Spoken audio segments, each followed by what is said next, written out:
pada model horizontal, vertikal ya. Kemudian sekarang kita lebih ke model iklim, kesetimbangan radiasi ya, pada model iklim ya.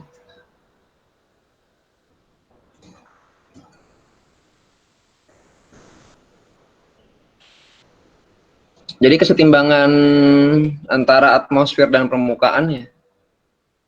Permukaan itu ada dua ya, berarti ada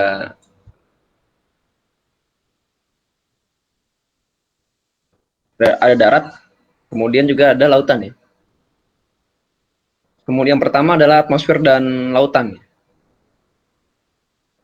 Jadi sesuai dengan hukum konservasi energi ya,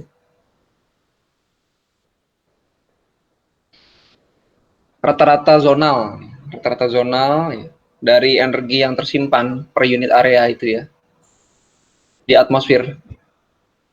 Nah itu merupakan sisa ya, sisa atau residu dari yang namanya net surface flux.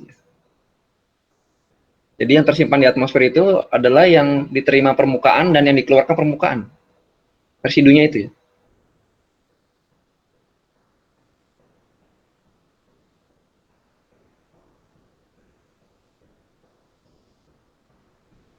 Dan juga divergensi dari transport atmosfer ya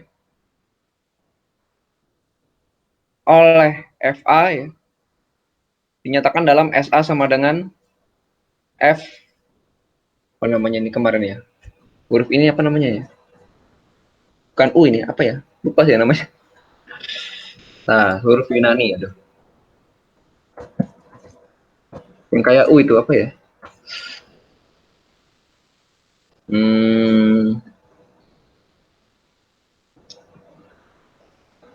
VU ya.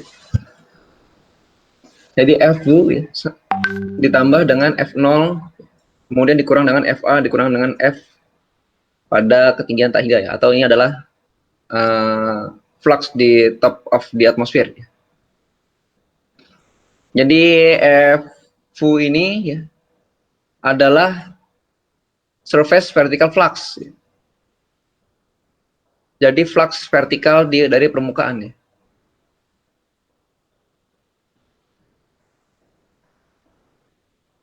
Mana FU? Di sini ada nggak? FU. Mana ya? Yang berhubungan dengan transport dari sensible heat. Sensible heat dan latent heat. Ini ada di persamaan sebelumnya. Oh, berarti dia gabungan dari FH ya. Di sini nih. Ada di atas persamaannya ya.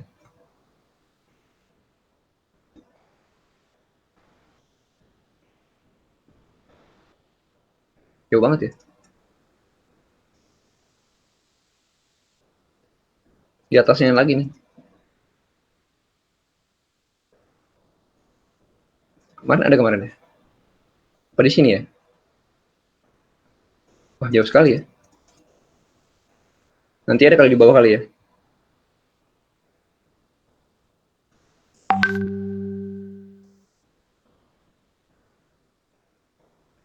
Jadi dia adalah flux yang dibawa oleh sensible heat sama dengan dan latent heat ya. Yang dibawa oleh panas yang dirasakan dan panas yang tidak terasa ya. Latent heat itu. 855 oh di bawah nih. Sorry dia di bawah dia. 855. Ya, ini ya.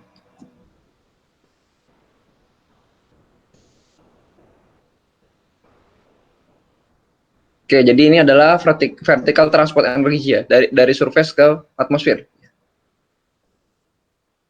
Jadi kalau kita punya permukaan ya, transport panasnya ke atas, transfer panasnya ke atas, aduh, begini ya. Transfer panasnya ke atas,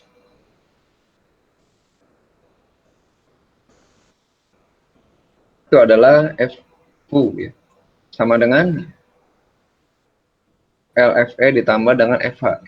Ini laten.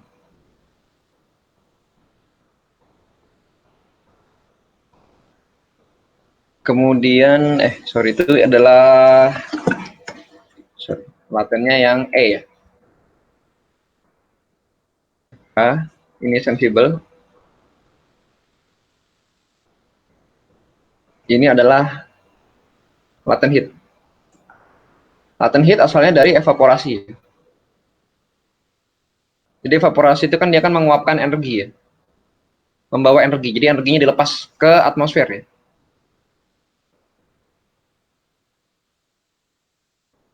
Ini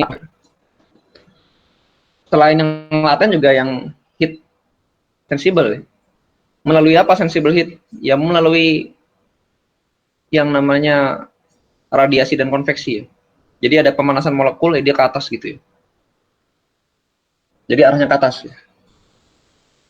FBU itu arahnya ke atas. Kemudian atmosfer transport ya, itu juga mengandung term sensible FAT ya, dan latent heat LFAQ ya. Ini ya. Kemudian persamaan ini ya, itu adalah persamaan dasar dari persamaan kesetimbangan energi untuk sebuah kolom atmosfer ya, di mana total heat storage rate berarti total kalor yang tersimpan di dalamnya itu setimbang dengan input permukaan dikurang dengan jumlah dari divergensi ke arah kutub ya, transport ke arah kutub, dan juga net radiative flux pada top of the atmosphere. Jadi ini jumlahnya ya, jumlah total yang tersimpan ya. Jumlah total yang tersimpan. Kemudian ini adalah apa namanya? Dia energinya ke arah sana ya, ke arah kutub ya. Kemudian di atas itu juga ada di top of the atmosphere ini ya, Fs sama Fir ini ya, yang ini ya. Itu juga berkurang nih. Karena ada yang lepas ke atas nih, ke atmosfer, ini ada yang lepas, ini ada yang masuk. Jadi rumusnya ini ya, kesetimbangannya.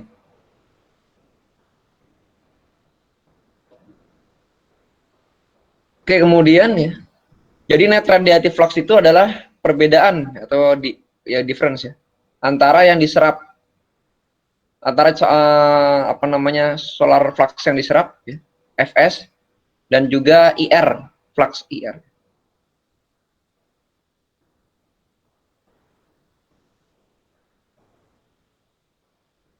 Ini antara yang diserap ya, matahari nih, dari radiasi matahari dan dilepaskan. Ini di ketinggian yang sangat tinggi atau top of the atmosphere ya, tinggi banget. Sama di surface juga gitu, yang sampai sekian dia lepas sekian nih. Nah sisanya dia punya yang tersimpan di dalam ocean F0 ini ya. Ini juga lepas juga jadi FH sama LFE ya. H itu dia sensible heat, ini adalah evaporasi. Kemudian dia punya komponen juga yang bergerak ke arah kutub. Kenapa ke arah kutub? Ya sirkulasi atmosfer ya. Sirkulasi atmosfer. Dari sirkulasinya ya.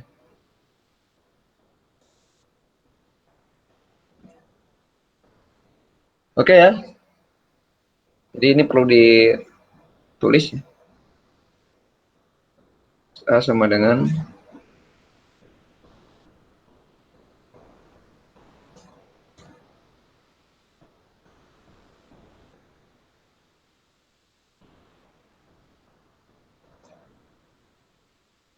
Z yang tak hingga. Kemudian pada permukaan ya, energi balance itu ya, itu dibangun berdasarkan apa namanya rate ya, perubahan dari energi storage ya. Kemudian juga net surface flux, kemudian divergen, transport ya, dari sensible heat di bawah permukaan ya. Kemudian kapasitas panas ya dari continental surface ya, dari daratan ya, itu sebenarnya sangat kecil sekali dibandingkan pada salju dan es. Kenapa? Pada salju dan es itu ada air. Air itu dia kapasitas kalorinya tinggi. Kemudian pada skala yang lebih besar ya, jadi apa namanya, pertukaran energi yang utama itu yaitu terjadi antara atmosfer dan laut. Kenapa nggak daratan tadi? Karena kecil ya, heat capacity-nya kecil. Jadi kalau laut itu dia kan, kalau ocean itu kan 2/3 dari Earth surface ya.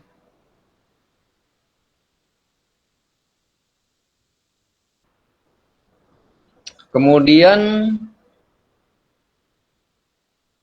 kapasitas kalor ya, itu jauh lebih besar daripada di darat, kontinen. Jauh ya, jauh lebih besar ya. Sehingga yang ini kita abaikan ya, ini terlalu kecil. Ya, ini kita diabaikan. Karena terlalu kecil, terlalu kecil.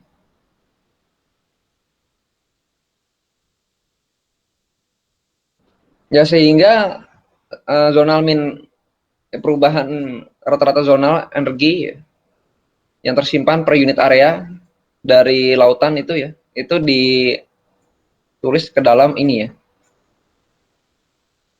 Ya, S0 ya. Berarti energi yang tersimpan itu ya perubahannya ya adalah minus dari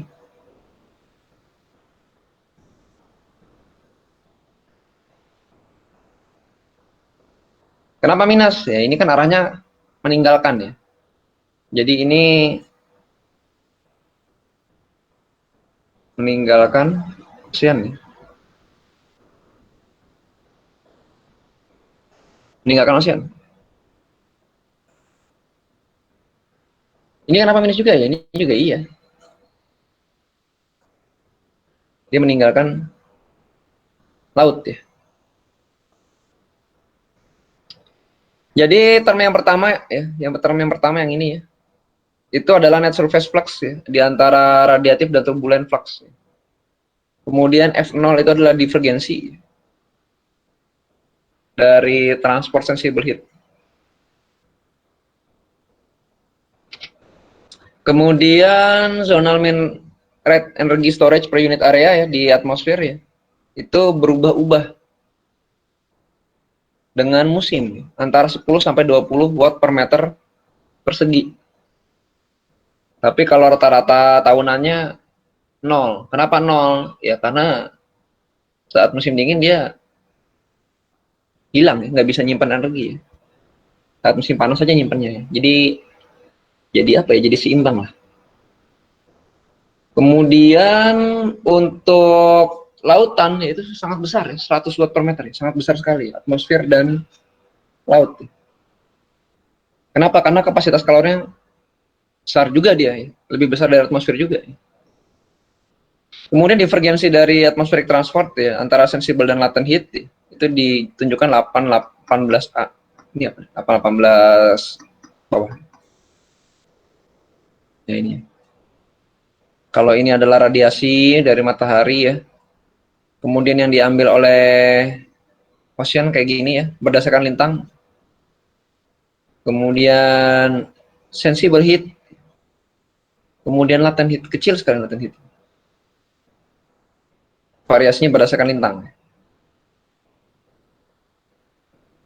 Kemudian ini yang transport ke arah kutub ya.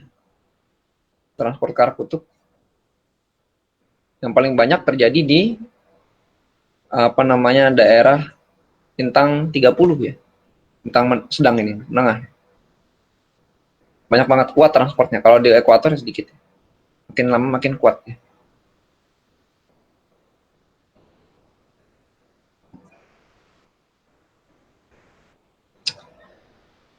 Oke. Kemudian ya dia ini menjelaskan variasinya ya. Variasi seasonal ya dari radiative balance ya. Radiative energy balance.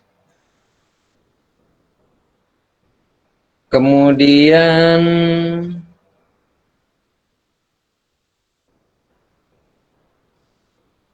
apa namanya, oceanic transport ya, itu dominan pada lintang rendah.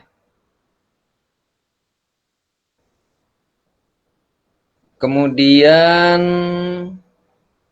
latent heat transport ya, itu menuju ekuator dan menuju kutub, yaitu terjadi pada 20 derajat lintang utara dan selatan.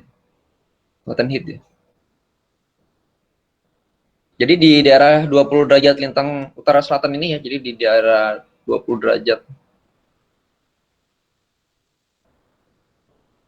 itu evaporation maksimum ya. Maksimum, penguapan maksimum. Karena dia terkirim ke kutub dan terkirim ke ekuator.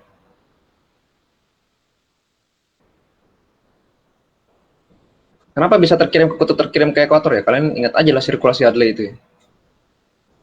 Nanti kan gini ya. Nih, gini, ini ke atas. Ya. Turun kan.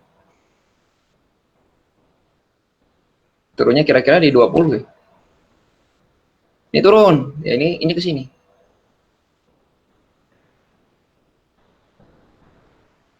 Ini menuju ke sini. Ya.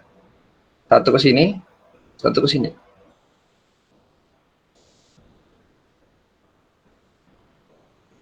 Gitu ya. Jadi di 20 ini ya, apa namanya? Di surface itu ya, tenaganya kedorong ke kutub dan ke ekuator.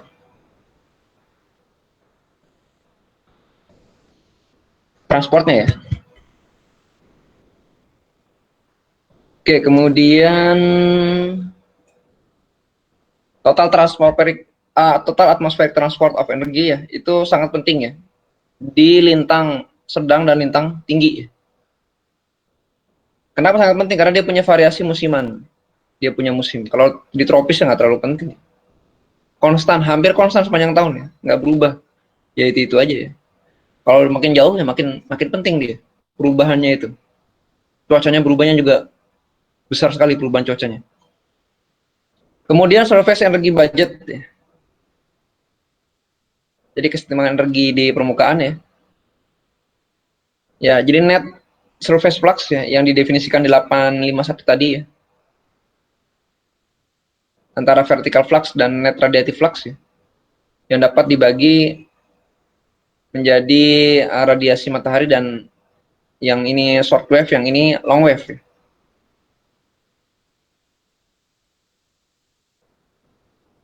Kemudian sebuah porsi besar dari solar flux pada atmosfer bagian atas ya,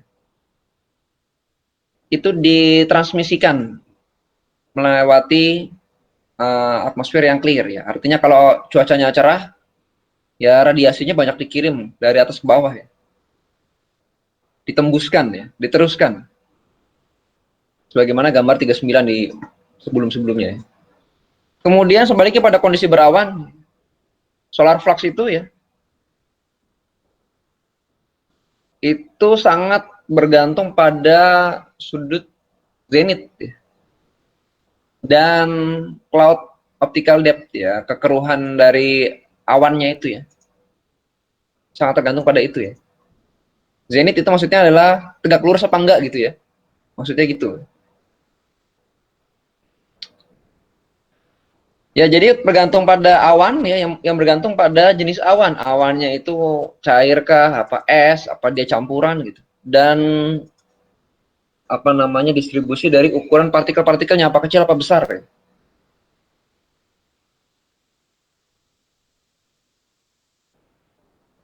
Jadi radiasi matahari yang diserap ya, fluxnya adalah Fs sama dengan ya, Fs yang ke bawah itu ya, 1-R ya. Jangan lupa kemarin ya, ini apa? Adalah albedo ya.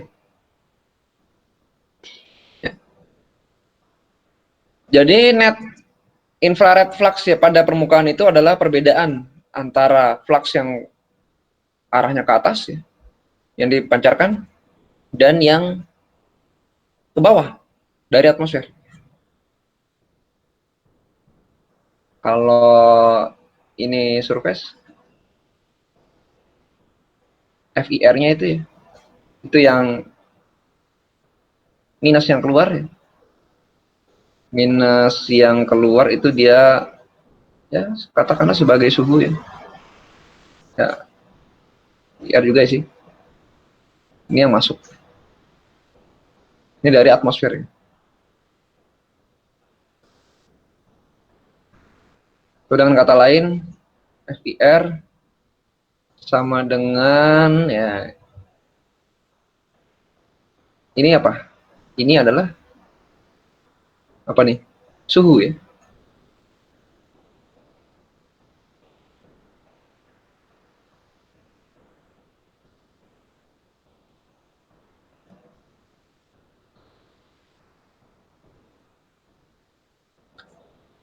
Kemudian tadi ya vertical transportnya tadi ya.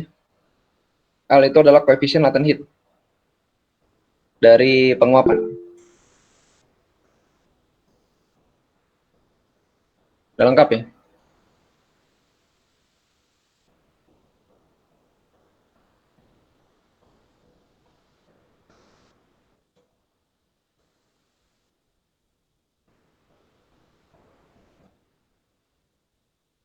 Kemudian dari persamaan tadi berdasarkan lintang digambarlah kayak gini ya distribusinya ya. Jadi sebenarnya yang paling berbeda, yang paling banyak bedanya ya adalah yang pertama yang diterima di ekuator lebih lebih besar ya. Ya, yang diterima di ekuator itu ya, dia lebih besar dibandingkan yang diterima di kutub. Kenapa? Karena dia sepanjang tahun dia mataharinya nggak hilang itu di sini tuh. Paling gesernya gini-gini aja. Sementara kalau yang di kutub kan dia sini kan nggak kelihatan. Kalau pas ke sini gitu ya, baru kena ya. Jadi sebenarnya dia kehilangan energinya banyak ya. Karena kalau kehilangan sepanjang tahun hilang terus nih. Kemudian ya upward turbulent flux ya. Turbulent flux ini membawa uap air ya, penguapan ya, tadi nih. Nih ya, penguapan. Penguapan paling banyak di mana ya? Di sepanjang ini ya. Banyak banget ya. Sama aja dia konstan ya. Semakin ke sini ya dia turbulennya sedikit ya. Gaya turbulennya dikit. Gaya turbulensinya dikit. Artinya konvektivitas ya paling kuat ya di sini. Di daerah ekuator ya. Konvektivitas ya. Kemudian upward IR flux. Nah, ini ada yang unik nih. Dia sangat kuat di 30 nih. Kok di sini dia nggak kuat di sini? Kenapa infrarednya nggak banyak? Kenapa ya kira-kira ya? Di daerah ekuator dia infrarednya tidak begitu banyak. Kenapa ya? Karena di sini kan konvektivitas paling tinggi di sini sebenarnya. Karena konvektivitas paling tinggi di sini banyak awan ya, banyak awan. Kemudian di sini awannya sedikit ya. Kenapa awannya sedikit? Tadi kan udah digambarin. Karena di permukaan itu dia apa namanya divergensi dari atau ini pemecahan dari arah gerak molekul-molekul udara yang membawa panas latennya itu ya satu ke poleward yang satu ke equatorial ward. Jadi variasinya begitu ya. Muncul variasi ini dari perhitungan yang ini.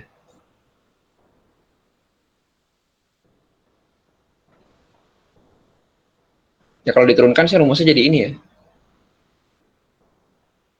Jadi energi yang disimpan sama dengan ya, yang diserap, kemudian infrarednya, kemudian dari yang terbawa, yang teruapkan ya.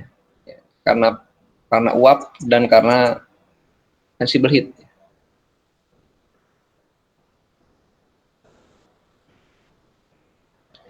Kemudian jadi surface albedo itu ya, itu dia apa namanya? Bergantung pada tipe dari permukaan.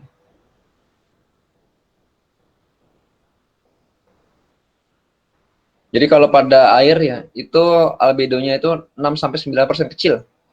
Kecil sekali.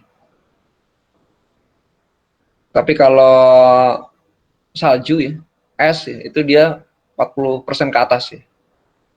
Bahkan ada yang bilang 0,7, 0,8 gitu kalau putih banget saljunya ya. Jadi radiasi IR itu dia terserap secara optimal di mana? Di dalam ocean ya.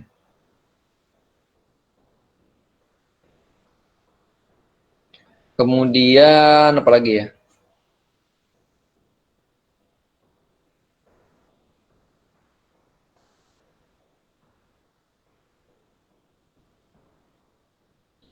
Radiative forcing in energy balance climate model ya. Si sama ya. Jadi zonal mean rates dari perubahan rata-rata zonal ya. Energi yang tersimpan per unit area di atmosfer dan di ocean itu ya. Itu dia bergantung pada perubahan dari surface temperatur. Yang dirumuskan pada ya ini SA plus SO sama dengan C ya, kapasitas atau thermal inertia coefficient di sini bilangnya. Kemudian fungsi lintang ya. Kemudian perubahan suhu terhadap waktu. Perubahan suhu terhadap waktu.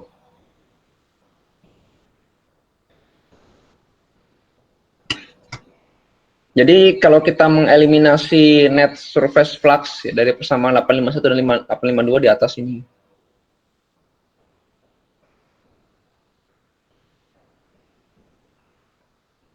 Itu rumusnya menjadi R ditambah dengan FA dan F0. R sama dengan FA sama dengan FA ditambah F0. Kemudian ini adalah transportnya ya. Transport dari total atmosfer FA ditambah F0. Kemudian maka yang tadi ini menjadi ini ya.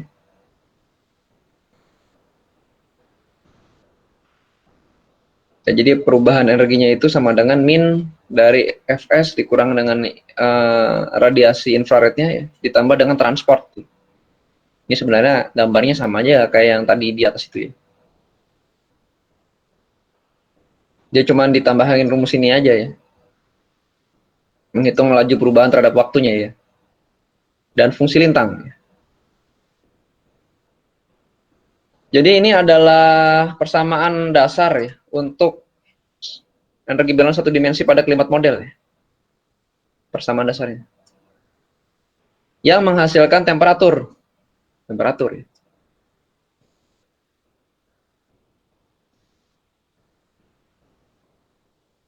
Kemudian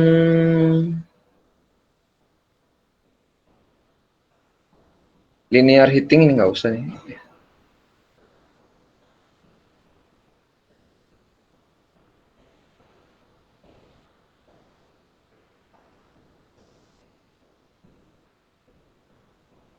Ya ini sebenarnya hitung-hitungan pemodelan ya, yang dimasuk ke dalam pemodelan ya.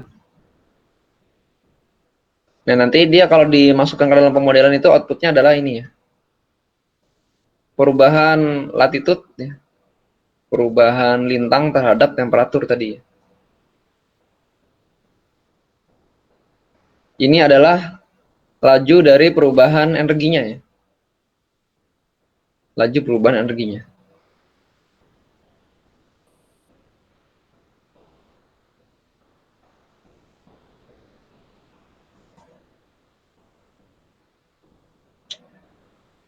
Oke, kemudian apa lagi ya? Ini banyak rumus ya. Banget nih. Meteodinamis nih kalau masuk ke sini ya.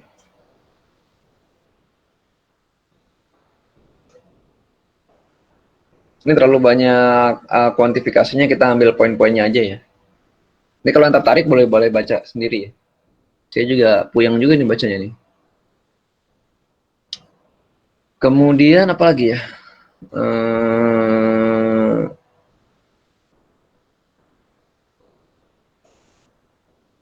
Nah, yang menarik ini kita bahas ini aja.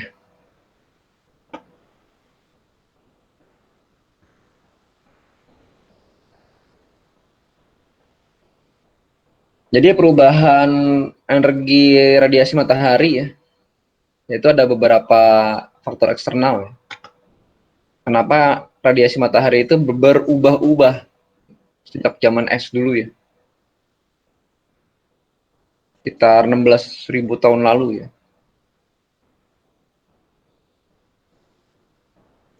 Ya dulu ada banyak es ya di permukaan bumi itu ya. Yang katanya sih bertepatan dengan kehadiran manusia pertama kali katanya sih. Nggak tahu juga sih ya. Jadi variasi dari radiasi matahari yang dikeluarkan itu ya, kemudian dari musiman, kemudian distribusi lintangnya ya, karena perubahan orbit dari bumi ya, kemudian ada letusan gunung-gunung purba kala ya, yang asapnya sangat banyak sekali mengandung debu ya, kemudian perubahan karbon dioksida CO2 ya, ya itu yang menyebabkan apa namanya perubahan dari keberadaan si lempeng-lempeng es ini ya. Jadi dia dua kali zaman es. Yang pertama tuh esnya banyak, mencair, kemudian banyak lagi, kemudian mencair lagi sekarang. Jadi teori orbital atau teori external forcing ya. Kalau ini internal forcing ya semua. Kalau ini external forcing ya, faktor eksternal itu dipropos oleh namanya Milankovitch ya. Milankovitch tahun 1941 ya. Sebuah ilmuwan geosaintis dia.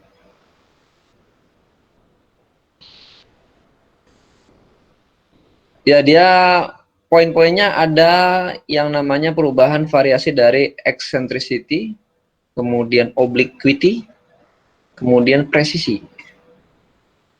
Kalau nggak salah ketiga itu ya, eccentricity, obliquity, kemudian presisi.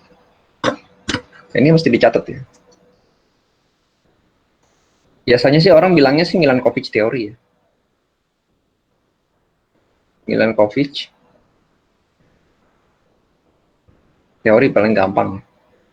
Itu ada tiga. Ada eccentricity. Ini pernah dibahas juga ya dulu di awal-awal. Obliquity, oblik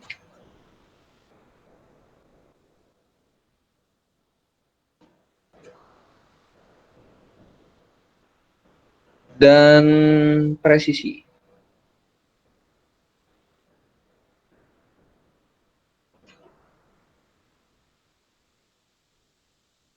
Teori aja ya, dugaan aja. Karena nggak ada yang sanggup melihat ini terjadi apa enggak ya, karena ini jaraknya 500.000 tahun ya. Dari sinilah kemudian dari teori ini kemudian digali lah ice core itu ya.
Kandungan apanya? Gas CO2 yang terutama.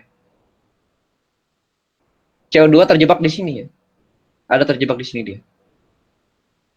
Disesuaikan pada C yang keberapa? C14 yang berapa persen. Kemudian dibuatlah sebuah penanggalan. Kemudian dari situ dibuatlah persamaan linear dengan CO2 yang sekarang dan suhu yang sekarang. Maka dapatlah ini, gambar suhu dari zaman dulu-dulu kala itu ya. Ini setiap kelipatan 1000-an tahun ya. Ini eccentricity ya, orbitnya ya. Ke elip mana tadi? eccentricity. Nah, ini nih. Apakah dia lingkar? Ini kalau 0 itu dia bulat sempurna ya. Semakin ke sini semakin lonjong.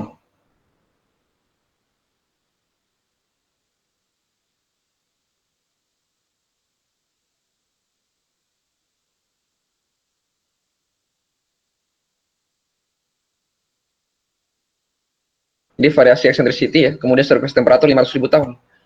Jadi temperatur global ini temperatur global ya. Temperatur global gitu. Bervariasi ya. Ada penaikan, turun, naik, turun, naik, turun, naik, turun banget nih. Kemudian yang putus-putus itu adalah SST. SST. Jadi dulu itu pernah suhu bumi lebih panas dari saat ini pernah. Dan itu wah ratusan ribu. Saat ini berarti yang ini ya. Oh yang ini nih. Dulu tuh suhu bumi lebih panas. Ini yang zaman es. Zaman dulu nih.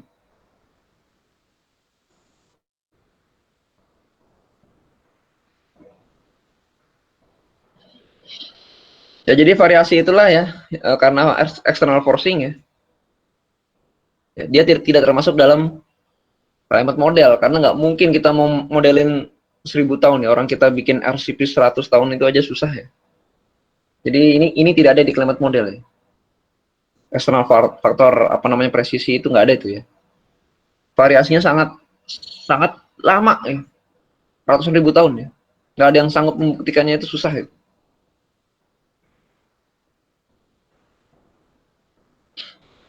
Ya, kemudian yang digali juga ada oksigen 18 ya, salah satu isotop radioaktif karbon, oksigen ya, untuk melihat kandungan oksigen waktu itu ya.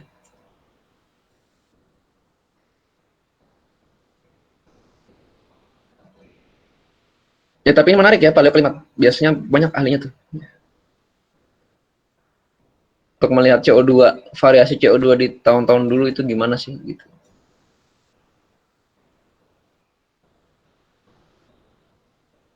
Kemudian ditinggal berapa lagi sih? 86. Habis ya.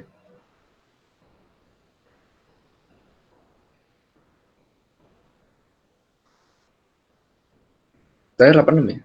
Ya 86 berarti minggu depan aja ya. Ya, apa yang kita dapat hari ini ya? Yang kita dapat hari ini adalah yang pertama adalah apa namanya persamaan kesetimbangan radiasi di permukaan ya. Pada model iklim ya.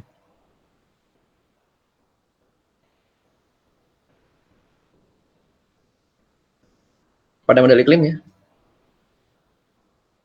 Sambil saya ini deh capture.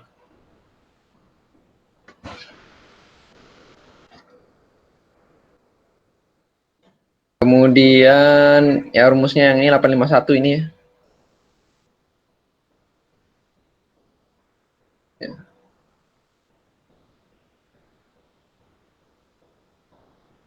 Jadi ya sebenarnya adalah perubahan energi yang tersimpan itu ya. Ya, perubahan energi tersimpan ini kan ada nih. Perubahan the zonal mean rate energy storage berarti perubahan nih. Energi rata-rata yang tersimpan per unit area di atmosfer. Di atmosfer ya. SA berarti di atmosfer. Itu adalah yang dia ke arah forward ya. Ini ya. Dan F ya, yang dia diterima ya. Diterima dari atas, kemudian dikurang dengan FA ya. Kemudian dikurang dengan F di atasnya lagi ya, yang lepas ke atas ya. Jadi ini dikurangi masuk sini, kurang lepas terus pindah ke sini. Kemudian kalau di ocean ya, ya yang masuk ke ocean, kemudian yang nguap ya. Kemudian yang ke sana juga ya, ke arah kutub. Ya, kemudian ini adalah variabilitas dari radiasi fluxnya ya. Fluxnya di atmosfer, di laut, kemudian latent heat, kemudian sensible heat berdasarkan lintang ya.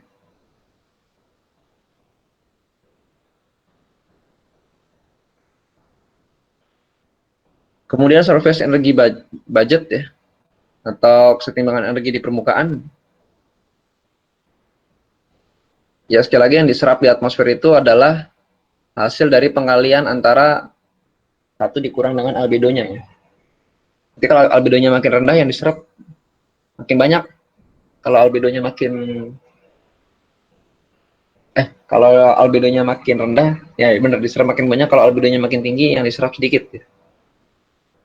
Nah, albedo yang diserap itu juga sebenarnya suhunya juga ya, suhu benda ya, sama dengan suhu benda. Kalau bendanya banyak menyerap, ya berarti suhunya tinggi.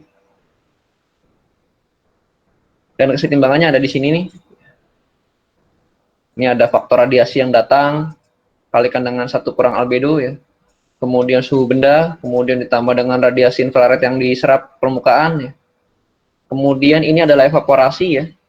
Kemudian ini adalah sensible heat. Kenapa suhu itu dikurang? Ya karena suhu benda juga keluar ya dari benda itu. Kita kan megang suhu benda panas, berarti dia energinya pindah dari benda ke tangan kita gitu. Kemudian dapatlah variabilitas dari solar flux, upward turbulent, dan net upward infrared.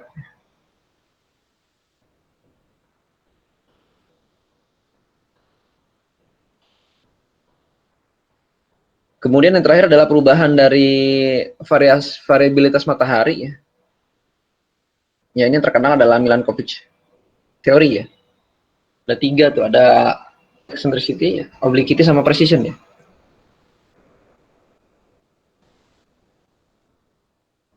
Tiga yang terkenal ya. Itu merupakan faktor eksternal ya. Artinya dia sebenarnya sih tidak diperhitungkan ke dalam model klimat. Tidak diperhitungkan ya. Kenapa nggak diperhitungkan? Karena waktunya sangat lama sekali ya. Dari situ biasanya mekanisme kajian atau penelitian paleoklimat dilakukan ya dengan menggali ice core atau inti es. Di Papua pernah digali tahun 2016 atau 17 tuh ya. Sekarang lapisan esnya tinggal sedikit ya. Tinggal sebesar lapangan voli kalau nggak salah ya. Kalau nggak lapangan voli, lapangan apel ya. Tapi lebih besar lapangan apel sepertinya. Dulu lapangan bola, jadi sekarang makin berkurang. Kalau makin berkurang berarti yang kita kehilangan adalah kehilangan data. Kehilangan data karena kita nggak bisa melihat lagi bagaimana konsentrasi CO2. Kita nggak bisa, dari konsentrasi CO2 kita nggak bisa melihat lagi bagaimana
apakah ada suatu peradaban di bumi yang punah massal? Ya, terima kasih Pak. Oke ya, jadi kalau kita bicara suhu ya, di dalam ajaran ini ya kaitannya erat dengan radiasi ya. Jadi kalau ada perubahan suhu terhadap waktu ya, berarti dia setara dengan perubahan flux radiasi terhadap waktu. Nah perubahannya itu terjadi karena 2 faktor ya. Yang satu internal forcing, yang satu eksternal.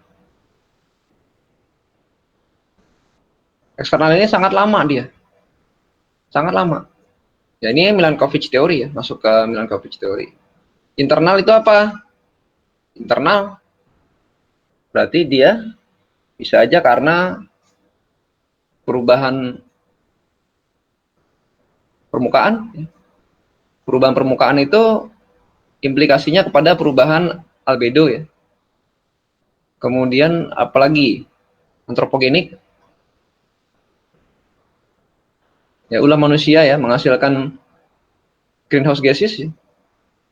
Berarti dia perubahan flux infrared. Nah, dari dua faktor ini ya, yang kalau kita analisis dengan umur yang pendek, umur manusia yang paling berperan ya ini ya. Perubahan permukaan itu ya misalnya pencairan es, atau perambakan hutan juga bisa ya. Atau apalagi pembangunan kota ya, dari tadinya hijau jadi beton, itu juga bisa ya. Itu namanya masuknya ke antropogenik ya. Pembakaran antropogenik. Ada lagi yang natural force ya, letusan gunung ya. Letusan gunung berapi ya. Atau kebakaran karena meteor jatuh misalnya. Tapi ini sesaat, ya maksudnya ini dalam waktu pendek, yang dalam waktu panjang ini ya. Panjang dan perubahannya besar ya. Jadi sebenarnya walaupun tidak ada manusia pun dia berubah gitu. Nah manusia ini memperparah perubahan ya. Harusnya ini dia memanasnya segini, mungkin kalau ada manusia jadi segini gitu ya. Ya. Jadi perubahannya itu ada dua macam, kita nggak bisa tinjau dari satu faktor aja ya. Ya ini kalau yang ini itu karena variabilitas ya, karena external forcing tadi. Kalau yang internal forcing mana? Internal forcing yang kalau kalian lihat gambar yang ada data pengamatan ya. Data pengamatan 100 tahun ya. Ya ini suhunya begini gitu ya. Naik ya. Dengan kenaikan dari konsentrasi CO2 ya, itu ya internal forcing ya. Ini namanya internal forcing. Kalau yang ini lama banget ya. Jadi perubahan iklim itu sebenarnya termnya kurang tepat ya. Termnya itu sebenarnya anthropogenic climate change. Jadi diakibatkan manusia ya. Ya kalau perubahan iklim itu ya Pak ya, kalau mau berubah ya pasti berubah. Tapi karena ada manusia itu yang anthropogenic itu ya. Mempercepat perubahan iklim. Karena ulah manusia, ulahnya banyak manusia ini ya. Kira-kira itu ya jawabannya ya. Jawabannya kalau yang pada masa dulu ya terjadi karena external forcing ya. Kalau yang pada masa-masa periode kekinian semenjak ada pengukuran ya kita bisa abaikan ini karena ini lama sekali perubahannya kan ratusan ribu tahun ya, lama sekali ya. Sedangkan peradaban manusia itu yang paling tua itu peradaban Mesopotamia tuh ya.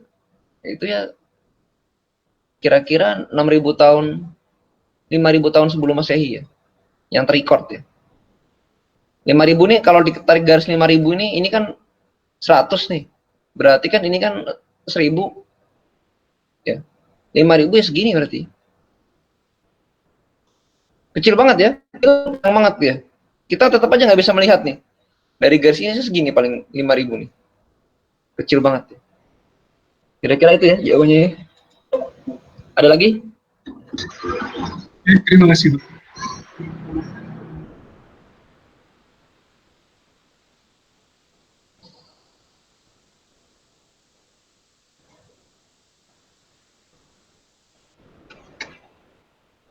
Ada lagi? Izin Pak, izin Ya. bertanya Pak. Iya. Izin perkenalkan diri, nama saya Rizky Mantari.